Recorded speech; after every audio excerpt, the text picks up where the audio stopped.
माननीय high court जब हमें बोलेगा हम सबूत देने को रेडी हैं। दिल्ली के जंतर मंतर पर बीजेपी के सांसद और रेसलिंग फेडरेशन ऑफ इंडिया के प्रमुख बृजभूषण सिंह के खिलाफ एक बड़ा प्रोटेस्ट हो रहा है। हो सकता है कि उनका इस्तीफा भी हो जाए। वैसे अब तक आपको ये पता चल गया होगा कि इस प्रोटेस्ट में देश को ओलंपिक से लेकर कॉमनवेल्थ तक मेडल दिलाने वाले चैंपियंस शामिल हैं। इस स्टोरी में आपको तसल्ली से बताएंगे कि आखिर बृजभूषण सिंह हैं कौन और उनसे जुड़ा ये पूरा मामला क्या है।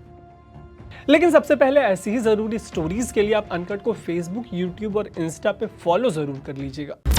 तो 65 साल के बृजभूषण सिंह यूपी के कैसरगंज से भाजपा के सांसद हैं। उनके ऊपर साक्षी मलिक से लेकर विनेश फोगाट जैसे इंडिया के सबसे मशहूर रेसलर्स ने बेहद गंभीर आरोप लगाए हैं।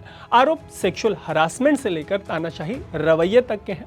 आरोप है कि सिंह ने महिला रेसलर्स के साथ सेक्सुअल हरासमेंट किया है और इन्हीं आरोपों की वजह से जंतर मंतर पर ये रेसलर्स लगातार धरने पर बैठे हैं। उनका कहना है कि सिंह को जब तक रेसलिंग फेडरेशन ऑफ इंडिया के अध्यक्ष पद से नहीं हटाया जाता तब तक ये धरना चलता रहेगा। हालांकि सिंह ने अपना पक्ष रखते हुए कहा है कि ये आरोप सिर्फ विनेश फोगाट के हैं।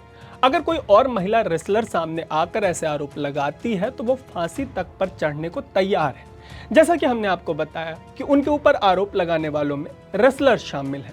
वैसे सिंह का अपना जीवन भी अखाड़े में बीता है। अयोध्या के अखाड़ों में कुश्ती का दांव पेच लगाने वाले सिंह पिछले 10 सालों से रेसलिंग फेडरेशन ऑफ इंडिया के प्रमुख रहे हैं।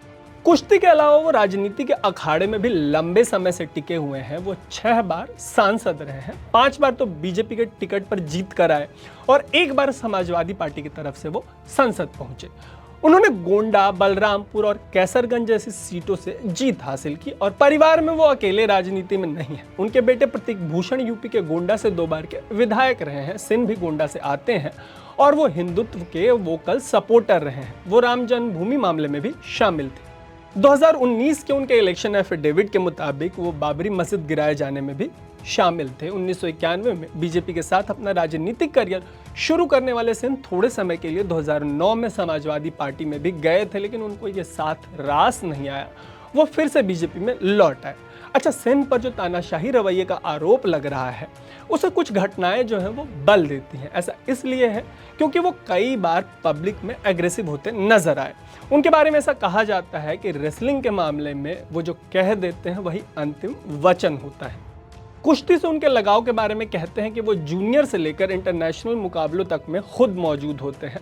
मतलब आलम ये होता है कि मुकाबलों के दौरान उनके हाथों में माइक्रोफोन होता है और उठापटक भरे जो मुकाबले होते हैं उसमें वो सिर्फ कोच को नहीं बल्कि रेफरी तक पर बरस पड़ते हैं। मतलब कई बार तो उन्होंने जज तक को रूल बुक का ज्ञान दे डाला है।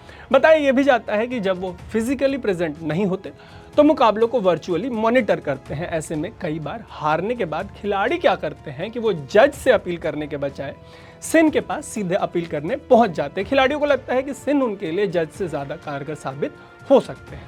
उनका दबदबा है और दबदबा दिखता है नेशनल मुकाबलों के टाइम पर। ऐसा अक्सर देखने को मिलता है कि ऐसे मुकाबलों के दौरान प्लेयर्स उनका पैर छूकर आशीर्वाद लेते हैं।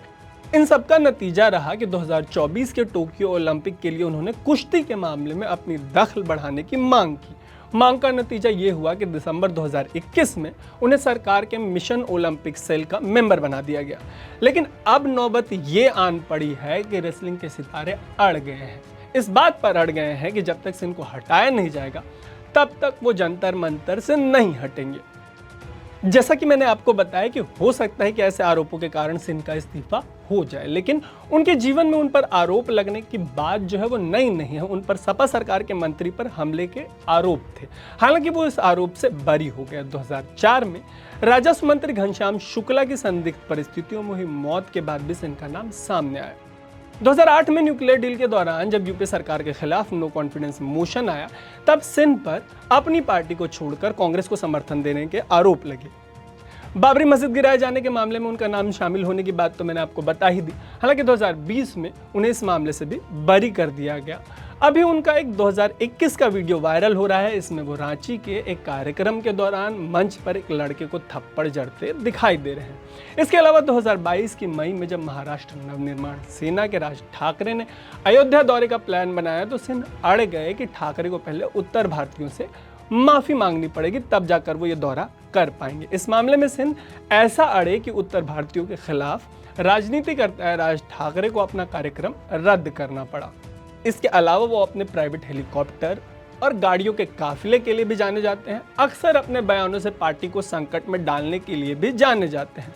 हालांकि अपने क्षेत्र में उनका काफी दबदबा है और शायद इसी का नतीजा है कि पिछले 1 दशक से रेसलिंग फेडरेशन ऑफ इंडिया के हेड के पद से उनको कोई हिला नहीं पाया। देखने वाली बात होगी कि ताजा प्रदर्शन जो है उसका उन पर कैसा असर पड़ता है। फिलहाल इस स्टोरी को यहीं पे विराम देते हैं। ऐसी ही डिटेल स्टोरीज के लिए देखते रहिएगा अनकट। मेरा नाम है तरुण।